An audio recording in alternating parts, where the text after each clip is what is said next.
Yes, good day mga boss. Ito po ang SLEX TR4 dito sa may Sampaloc, Santo Cristo, Sariaya, Quezon. Ito po yung ating huling update dito sa SLEX TR4. Siya nga pala, maraming salamat sa inyong pagbisita sa ating YouTube channel. Ako nga pa pala si Ariel Motoshop.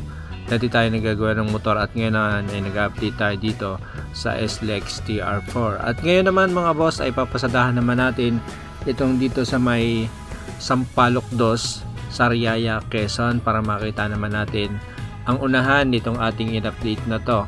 Siya nga pala, ang direksyon natin ay papunta ng Bicol o papunta ng South. Galing tayo diyan sa North para lang makita nyo yung ating direksyon para kayo ay hindi malito.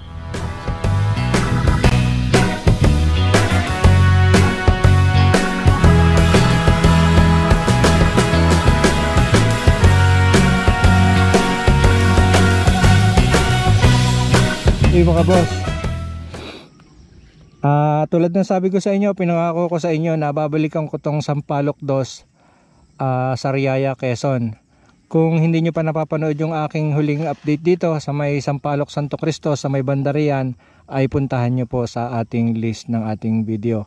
At makikita nyo po yung ating update diyan sa may Sampaloc, Santo Cristo, Sariaya, Quezon. At yung boundary ng Sampaloc, Santo Cristo ay dun sa may bangin doon, yung dinaanan natin nung huli tayong pasada dito. Tapos ngayon, yung papunta dito, ito yung papunta ng Bicol, ay ito yung punta ng Tayabas, Quezon. At ito yung ating i-update ngayon para makita natin ang sitwasyon ngayon dito, kung ano na ang itsura ng kakalsadahan dito.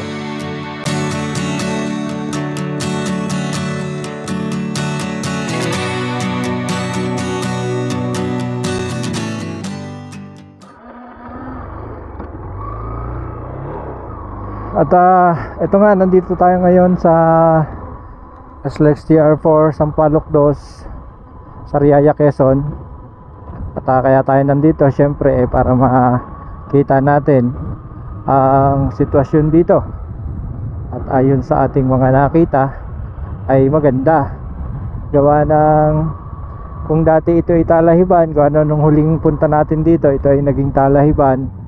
Pero ngayon, good news, ginagawa na uli. Matakas pala rin. Tayo dyan. Taas pala yun. Are, tatalo tayo din eh.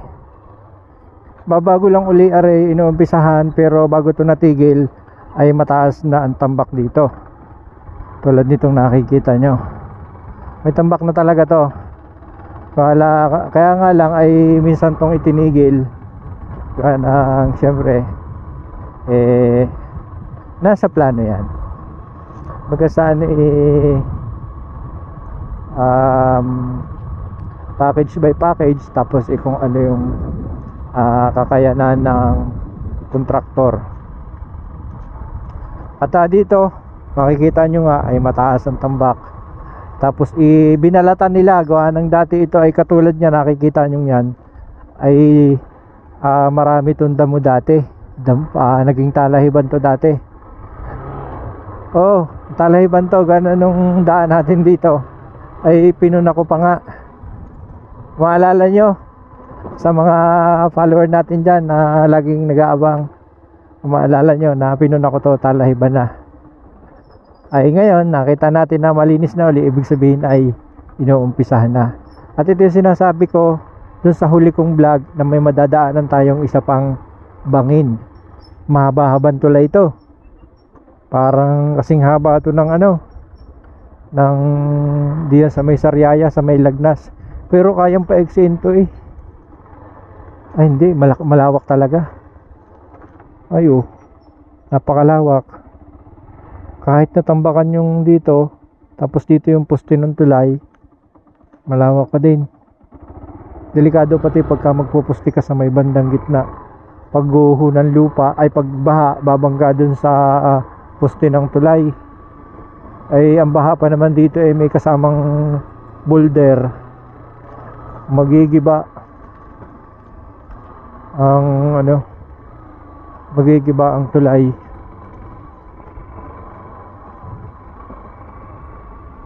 Grabe dito. So ito ang Sampaloc Dos. At meron pa silang signage para hindi ka mag-overshoot. Ay, saan mo ko dadaan? Ibabaw o baba? Saan halatang tinatrabaho na to ngayon, gawa ng bago ang lupa. Palwa naman, ayos naman, kaya.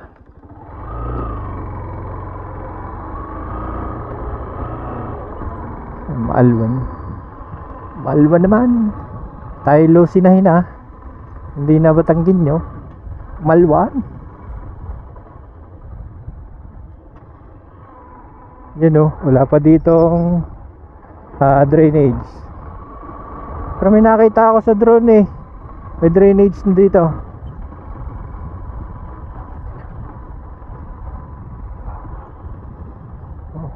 Nakarating dito yung drone natin. Kita ko malinis Nantalang ng huling daan ko dito, puro talahib. Diretso tayo dito para dito ng Sampaloc Dos. Yan busy dito, paspasan ng trabaho dito. Para lampas dito yung drone ko. Bahala na lang kayong tumingin diyan. Baba. Malambot. Baba. Ba't nasayaw? Aba, ano kayo putik, malambot. Akala ko yung matigas. Putik pala yun. Ay, kaibot Galing ng lupa, kulay puti. Malambot dito ang lupa sa lugar na to. Sampaloc Dos. Sinampal ko muna bago ko inalok. Sampaloc. Basahan tubig. Basahan lupa dito. Halatang umulan dito. Ay, maganda dito. Tuloy-tuloy ang trabaho. Oo. Maganda dito. Diretso lang tayo. May drainage culvert.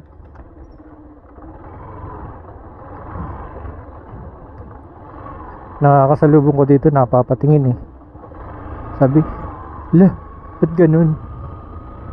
May camera.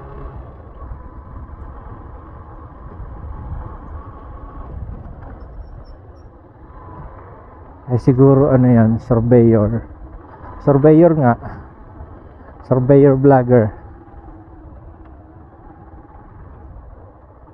Ano kaya, didiretso pa tayo? Diretsuhin pa kaya natin yan? O wag na? Diretsuhin natin sa may banda-banda ron. Kahit kaunti lang. Yan sa may kabilaan yan. Dito yata ang daan natin palabas. Parang wala nang daan dito. Wala na, hindi tayo makakalas dito. Pero yung kabilang yun yun na yung Lagnas. Ay siya, wala nang daan dito. Paano yan mga boss? Babalik na tayo. At ito yung update natin dito sa SLEX TR4 Sampaloc Dos. Bangin na yan, hindi na tayo makakapasok dyan.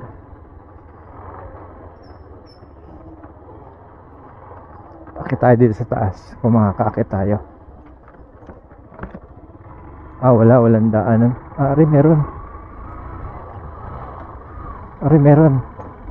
Hindi tayo. Tahan natin yan. Hindi natin pwedeng palampasin yan.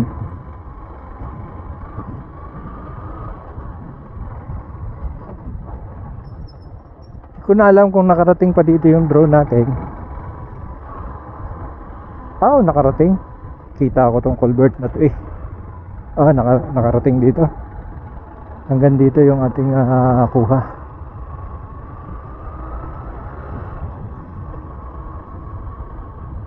Tapos ang nangyari nun ay parang umikot na ako dito. Oo, umikot na ako. Ano, hindi na kaya ng battery.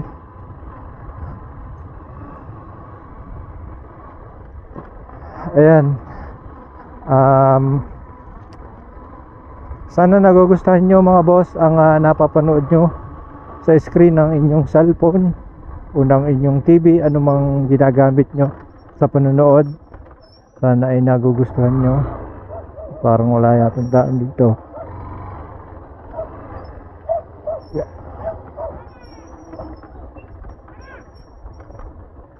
Yeah. Parang walang nadaan dito ah. Napasabak na naman tayo. Yeah. Yeah. Umaga. Ang daan dito. Wala nang daan dito. Bangin na talaga yung kabilang yan.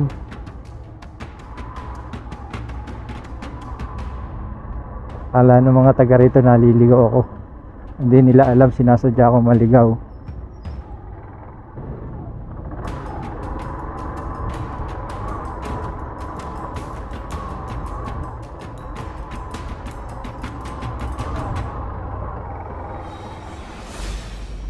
Wala nang daan.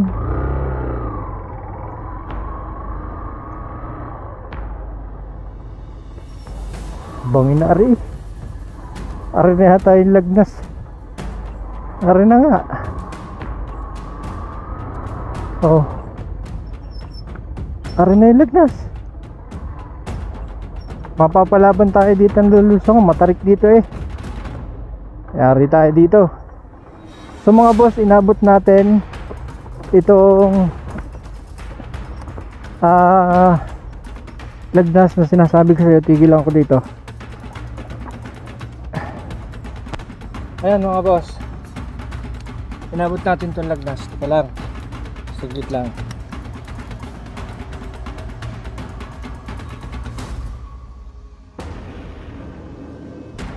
Ayan.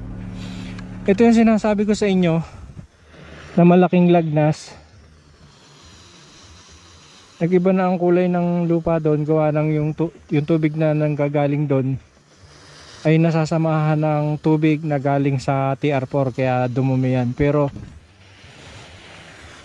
doon ay malinis ang nadaloy na tubig. Grabe no. Hindi na tayo makapagpalipad ng drone, wala na tayong battery.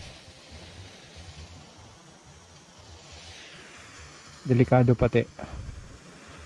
Ito ang klase ng flood control dito. Riprap, tapos merong ang tawag dyan? Screen. Ang matibay naman. Ilang bahana ang dumaan diyan eh, hindi siya na hindi siya nagigiba. Ang matibay.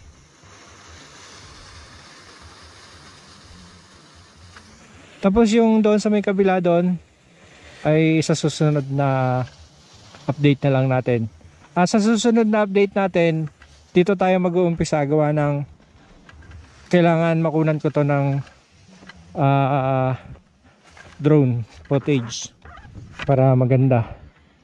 So lulusong na tayo doon, tapos pagkalusong natin uwi na. Ang hirap niyang daan na yan, matarik. Okay mga boss, at hanggang dito na lamang muna ang ating video. Abangan nyo po yung susunod nating upload na nilusong natin itong lagnas na to. Medyo delikado yung ating ginawa dito. Gawa ng isang pagkakamali natin ay pwede tayong matumba at gumulong diyan sa napakatarik na lusongin niya na babato. Kaya maraming salamat mga boss. Hanggang sa muli, kita-kita po tayo sa susunod na video.